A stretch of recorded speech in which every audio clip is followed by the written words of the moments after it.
সামাজিক মাধ্যমত যে আপোনালোকে দেখি আছে ককা আইতাৰ বিয়াখন সেই বিয়াখনৰ মোৰ আসল ৰহস্য ফাদিল কৰিম আসলতে সেই ককা আইতাই কিয় এই বয়সত আজি ককাৰ বয়স ৭২ বছৰ হ'ল সেই ৭২ বছৰ বয়সত সেই আইতা গৰাকী কিহৰ বাবে বিয়া পাতিব লগা হ'ল এটা ৰহস্য আছে সেই ৰহস্যটো জানিলে কিন্তু আপোনালোকে আচৰিত হৈ পৰিব ককা আইতাৰ বিয়াৰ আসল ৰহস্য আপোনালোকে সকলোৱে সামাজিক মাধ্যমত দেখি আছে এই কেদিন যোৱাকালি যেহেতু ককাৰ বিয়াখন হৈ গৈছে ককা আইতাৰ বিয়াখন সকলো সাংবাদিকসকল তাতে গৈছে আইতাৰ ওচৰত মানুহবোৰ গৈছে ইউটিউবাৰ সকল গৈছে তেওঁলোকৰ বিয়াখনৰ যি উলহ মালহ যি পৰিবেশ সেই উলহ মালহৰ পৰিবেশ সেই সকলোৱে সেই সময়খিনিৰ অংশীদাৰ হৈছে সেই সুখত ককা আইতাৰ সুখত তেওঁলোক সুখী হৈ পৰিছে কিন্তু সেই বিয়াখন আসলতে সাধাৰণ বিয়া নহয় সেই বিয়াখনৰ লগত বহুতো কথা জড়িত হৈ আছে যিখিনি কথা আমি সকলোৱে জানাটো অতি বেছি দৰকাৰ আৰু আপোনালোকে জানিলে আচৰিত হৈ পৰিব আসলতে ককা আইতাৰ বিয়াখনৰ আসল ৰহস্য কি কাৰণ বৰ্তমান সময়ত এখন বিয়া বুলি কোৱাৰ লগে লগে বহুতো কথা আহি পৰে আজিকালি আমি দেখা পাওঁ যে বেছি সংখ্যক মানুহৰে মানে কি হ'ল তেওঁলোকে এটা সম্পৰ্কত আহে তেওঁলোকে বিবাহপাশত আবদ্ধ হয় তাৰ পাছতে কেইমাহমান থাকে এবছৰমান থাকে লাহে লাহে তেওঁলোকৰ মাজত মতভেদবোৰ আৰম্ভ হয় তাৰ পাছত তেওঁলোকৰ ডিভোৰ্স হৈ যায় তেনেকুৱা বিভিন্ন ধৰণৰ ঘটনাবোৰ আমি খুব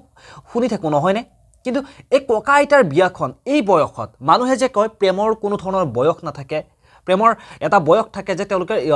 বয়স নাথাকে মানে এটা বয়স থাকে হেতু হৈছে যেটো বাল্য বিবাহত ধৰা হয় তাৰ পিছৰ কোনো ধৰণৰ প্ৰেমৰ কাৰণে কাৰোবাক ভাল পোৱাৰ কাৰণে বয়স নাথাকে ককা আইতাৰ ক্ষেত্ৰতো সেই একেই হৈছে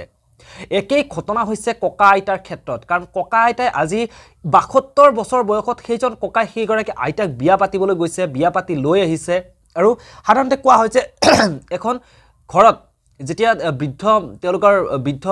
যিসকল ব্যক্তি থাকে তেওঁলোকক যেতিয়া বৃদ্ধাশ্ৰমলৈ লৈ যোৱা হয় আসলতে সেই ঘৰখনৰ যি পৰিবেশ সেই পৰিবেশৰ পৰা তেওঁলোক দূৰত থাকিবলগীয়া হয় তেওঁলোকৰ আপোন মানুহৰ যি মৰম ভাল পোৱা সেই মৰম ভাল পোৱাবোৰৰ পৰা তেওঁলোক দূৰত থাকিবলগীয়া হয় মানুহবোৰ মানসিকভাৱে ভাগি পৰে মানসিকভাৱে তেওঁলোকে কষ্ট পায় বুলি সকলোৱে এটা ভাবে কিন্তু সেই বৃদ্ধাশ্ৰমৰ পৰা গৈও এখন যে খুব সুন্দৰ যে এখন পৃথিৱী আছে ৰাইজৰ যে মৰম ভাল পোৱাবোৰ আছে আৰু এখন যে ভাল লগা এখন পৃথিৱী আছে নতুন যে এটা পৰিয়াল আছে সেই কথাখিনি কিন্তু কল্পনাই কৰিব পৰা নাযায় এতিয়া এই যে বৃদ্ধাশ্ৰমৰ ঘটনাবোৰ আপোনালোকে দেখা পাই আছে বৃদ্ধাশ্ৰমত সকলো ইমান উলহ মালহৰে ককাৰ আইতাৰ বিয়াখন তেওঁলোকে পাতিছে ককা আইতাৰ বিয়াত যিখিনি সকলোৱে ফূৰ্তি কৰিছে সকলোবোৰ আহিছে তাতে যিসকল ককা আইতা আছে আন ককা আইতা সকলেও ফূৰ্তি কৰিছে গতিকে সেই পৰিবেশটোৰ কথা এবাৰ ভাবকচোন তেওঁলোকে সেই ঠাইখিনিত তেওঁলোকে বৃদ্ধাশ্ৰমত যিসকল মানুহ আছে সেই সকলোকে তেওঁলোকে আপোন বুলি ভাবি লৈছে কোনো তেওঁলোকৰ তেজৰ সম্পৰ্ক নাই তাত কোনো ধৰণৰ তেজৰ সম্পৰ্ক তেওঁলোকৰ থকা নাই কিন্তু তেওঁলোকৰ মনৰ মাজৰ সম্পৰ্ক আছে নিজৰ তেজৰ সম্পৰ্কৰ মানুহৰ পৰা আঁতৰি আহি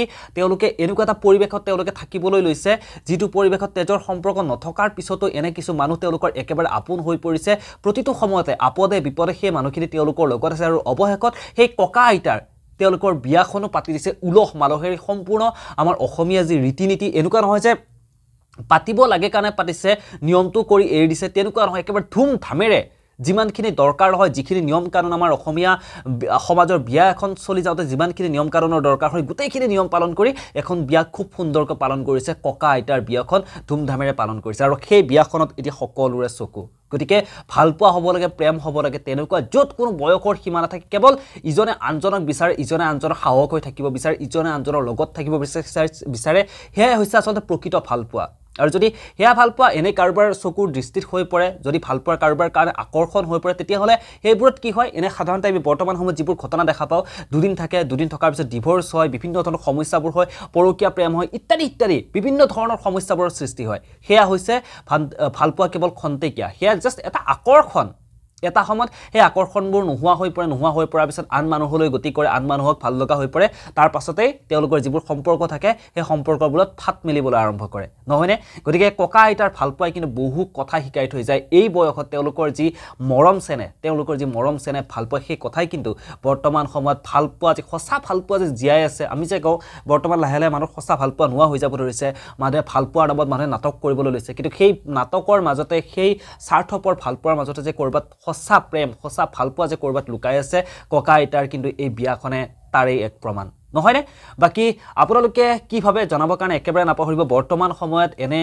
এখন বিয়া যি চৰ্চিত হৈ আছে বৰ্তমান চৰ্চাত আছে সঁচাকৈ এই বিয়াখন দেখি কিন্তু মোৰ খুব ভাল লাগি গৈছে কাৰণ তেওঁলোকৰ যি ধৰণে সকলোৱে উলহ মালহেৰে ককাহঁতে এই বয়সত এইখিনি বয়সত সাধাৰণতে তেওঁলোক অলপ মানসিকভাৱে দুৰ্বল হৈ পৰে তেওঁলোকে মানসিকভাৱে তেওঁলোকৰ ওচৰত যিহেতু তেওঁলোকৰ আপোন মানুহবোৰ নাথাকে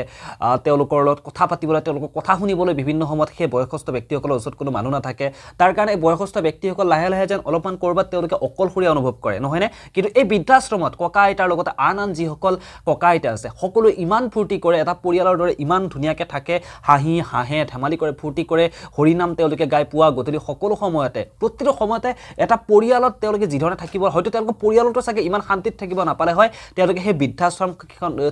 বৃদ্ধাশ্ৰমত থাকি তেওঁলোকে যিমান শান্তিৰে আছে তেওঁলোকৰ মনটো যিমান মানে ফূৰ্তি লাগি আছে চাগে তেওঁলোকৰ নিজৰ পৰিয়ালৰ আপোন তেজৰ সম্পৰ্কৰ মানুহৰ লগত থাকিও তেনেকুৱা কিন্তু চাগে ক'ৰবাত শান্তি নাপালে হয় নহয়নে গতিকে তেওঁলোকৰ যুগ্ম জীৱনলৈ শুভেচ্ছা জ্ঞাপন কৰিছোঁ তেওঁলোকৰ বাকী সময়খিনি খুব সুন্দৰ হওক ভগৱানে তেওঁলোকক সুস্বাস্থ্য কৰি ৰাখক তাৰে কামনা কৰিছোঁ আৰু এই ভিডিঅ'টোৰ পৰা মই ইমানতে বিদায় লৈছোঁ সকলোৰে প্ৰেম ভাল পাবৰ নিস্বাৰ্থ হওক ভাল পাবৰ এনেদৰে সকলোৰে জীয়াই থাকক সকলোৱে ভাল পাবৰ এনেদৰে জীয়াই থাকক তাৰে কামনা কৰিছোঁ আৰু ভিডিঅ'টোৰ পৰা ইমানতে বিদায় লৈছোঁ ধন্যবাদ পুনৰ